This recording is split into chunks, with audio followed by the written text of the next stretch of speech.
தமிழீழ விடுதலை புலிகளின் பொறுப்பாளர் ஒருவரை கைது செய்வதற்கான சர்வதேச பிடியாணை ஒன்று பிறப்பிக்கப்பட்டிருக்கின்றது. தற்பொழுது வெளிநாடு ஒன்றில் வசித்து வரக்கூடிய அந்த பொறுப்பாளரை கைது செய்வதற்கான பிடியாணையை கொழும்பிலே இருக்கின்ற நீதிமன்றம் ஒன்று பிறப்பித்திருக்கின்றது. இது குறித்த செய்திகளையும் இன்னும் பல செய்திகளையும் இந்த காணொளியில் பார்க்க போகின்றோம். காணொளிக்குள் போகலாம் வாங்க. விடுதலை புலிகளின் முன்னாள் பொறுப்பாளர் ஒருவரை கைது செய்வதற்கான சர்வதேச பிடியாணை பிறப்பிக்கப்பட்டிருக்கின்றது.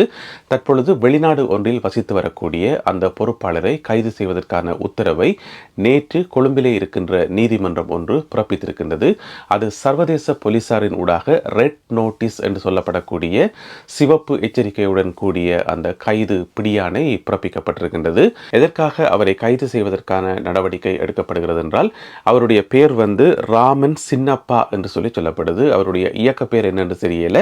அவருடைய சொந்த பேர் ராமன் சின்னப்பா என்று சொல்லப்படுது. இப்பொழுது வெளிநாடு ஒன்றில் அவர் வசித்துக் கொண்டிருக்கின்றாராம்.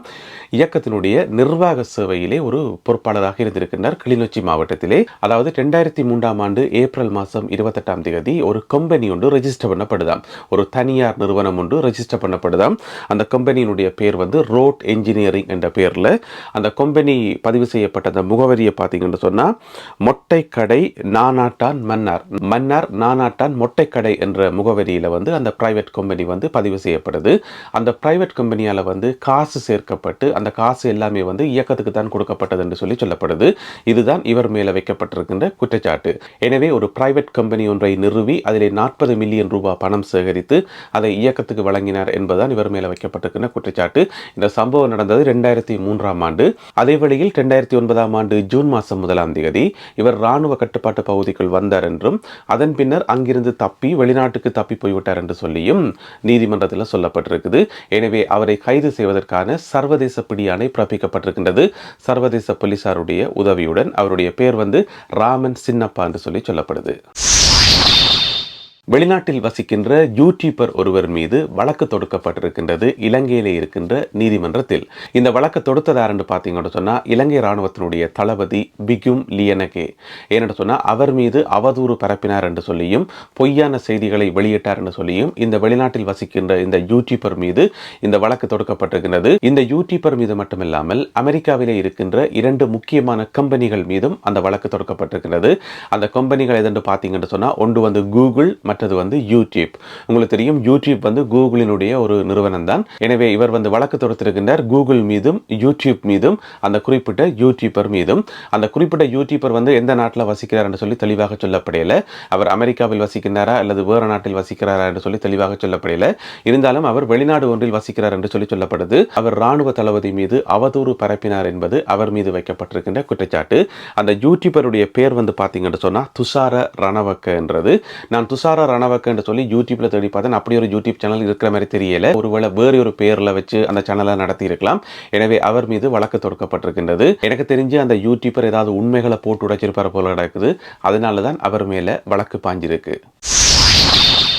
இலங்கையில் நேற்று நடந்த ஒரு பெரிய அதிசயமாக பாராளுமன்ற உறுப்பினர் சுமந்திரன் அவர்கள் ஒரு பெரிய அறிக்கை ஒன்றை விட்டிருக்கின்றார். மிக நீண்ட ஒரு அறிக்கையை விட்டிருக்கின்றார். அந்த அறிக்கையில் அவர் என்ன சொல்லியிருக்கார் என்று சொன்னால், தமிழ் மக்களாகிய நாங்கள் எல்லோரும் ஒன்றிணைந்து அறவழியில் ஜனநாயக வழியில் போராடுவோம் என்று சொல்லி அவருடைய அந்த நீண்ட அறிக்கையில் சொல்லப்பட்டிருக்கு.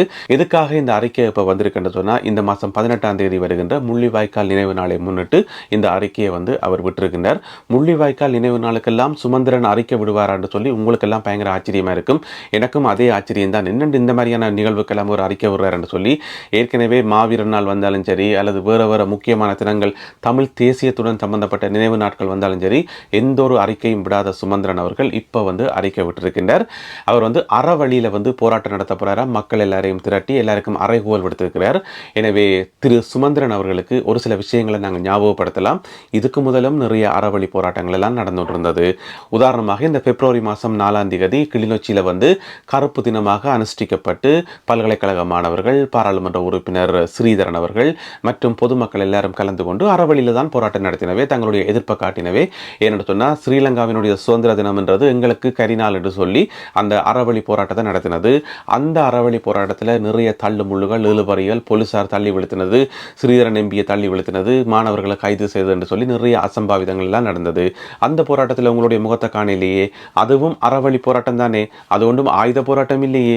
அதே மாதிரி வெடுக்குநாரி மலையில் வந்து பூசைகள் செய்யக்குள்ள வந்து காவல்துறையினர் வந்து தலையிட்டு அங்கேயும் வந்து தள்ளு முள்ளுகள் இழுபறியெல்லாம் நடந்தது. பாராளுமன்ற உறுப்பினர் கஜேந்திரன் அவர்களை அப்படியே குண்டு கட்டாக தூக்கி போலீசார் எறிஞ்ச காட்சிகள் எல்லாத்தையும் நாங்கள் வீடியோவில் பார்த்தனாங்கள். அந்த சம்பவத்திலேயும் வந்து உங்களை காணவே இல்லை. ஏன்னு சொன்னால் அதுவும் அறவழி போராட்டம் தான். இது மாதிரி எக்கச்சக்கமான அறவழி போராட்டங்கள் எங்களுடைய தாயகத்தில் ஒவ்வொரு நாளும் தான் நடந்து கொண்டிருக்குது. அந்தந்த போராட்டங்கள் எல்லாம் உங்களை காணையில். எனவே இந்த மாதிரி நடக்கின்ற அறவழி போராட்டங்கள் எல்லாம் நீங்கள் கலந்து கொள்ளாமல் அந்த நேரத்தில் நீங்கள் எங்கே இருந்தீங்கன்றே தெரியாத மாதிரி ஒளிச்சிருந்து போட்டு இப்போ திடீரென்று வந்து அறவழி போராட்டம் நடத்துவோம், ஜனநாயக போராட்டம் நடத்துவோம் என்று சொல்றீங்களே, அப்போ நீங்கள் நடத்த போகிற அறவழி போராட்டம் வந்து எப்படி இருக்கும்?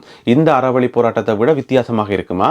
அல்லது ஒருவேளை இது சாதாரண அறவழி போராட்டம், நீங்கள் நடத்த போகிறது அறவழி போராட்டம் ப்ரோ மேக்ஸா? இந்த கேள்விக்கான பதிலை வந்து சுமந்திரன் அவர்கள் தான் சொல்லணும்.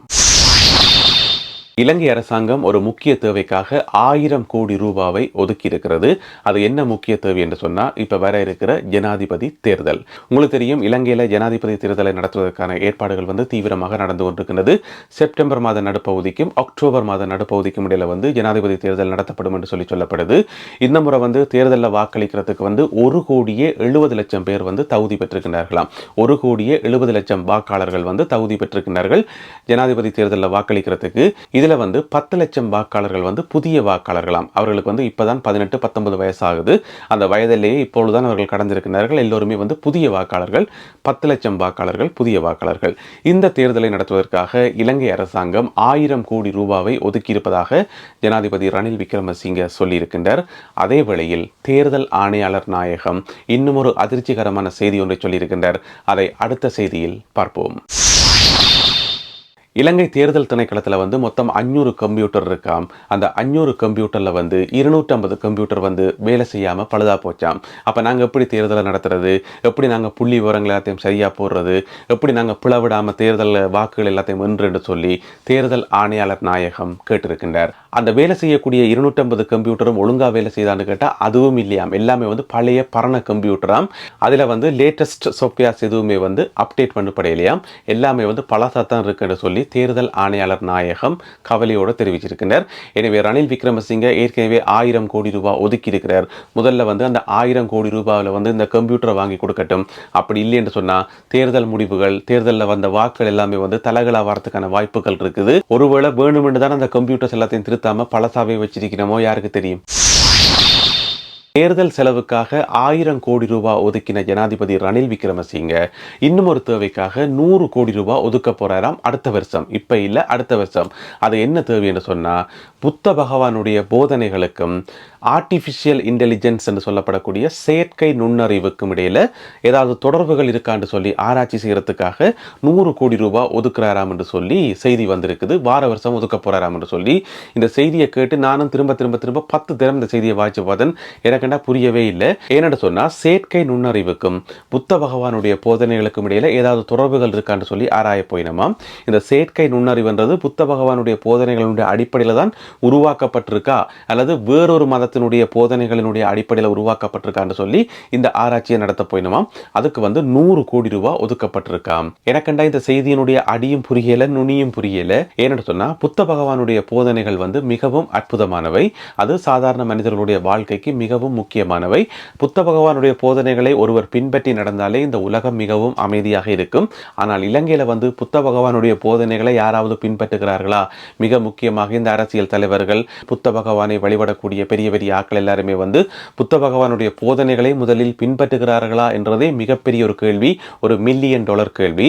அப்படி இருக்கின்ற போது புத்த பகவானுடைய போதனைகளுக்கும் செயற்கை நுண்ணறிவுக்கும் இடையில வந்து தொடர்புகள் இருக்கான்னு சொல்லி ஆராய்ச்சி செய்யறதுக்கு 100 கோடி ஒதுக்குறது வந்து ஒரு நம்பவே முடியாத செய்தியா இருக்கு. அந்த செய்தியை வந்து எப்படி புரிஞ்சு கொள்றேன்னு எனக்கு தெரியாம இருக்குது. ஒருவேளை வேற ஏதாவது தேவைக்கு 100 கோடி ரூபாய் தேவைப்படும் போல இருக்கு. எனவே இதை சாட்டா சொல்லி அந்த காசை ஒதுக்கினா யாருமே கேள்வி கேட்க மாட்டார்கள். இது புத்த பெருமானோட சம்பந்தப்பட்டது, எனவே நாங்கள் இதை பற்றி கேள்வி கேட்கக்கூடாதுன்னு சொல்லி போட்டு அமைதியாக இருப்பார்கள் என்று சொல்லி ரணில் விக்ரமசிங்க ஜோதிச்சாரோ என்னவோ யாருக்கு தெரியும். நல்லது அன்பான உறவுகளை, இன்றைக்கு அவ்வளவுதான் செய்திகள். இந்த செய்திகளை பற்றிய உங்களுடைய கருத்துக்களை கீழே பதிவிடுங்கள். மீண்டும் மற்றும் ஒரு காணொளியில் சந்திப்போம். நன்றி, வணக்கம்.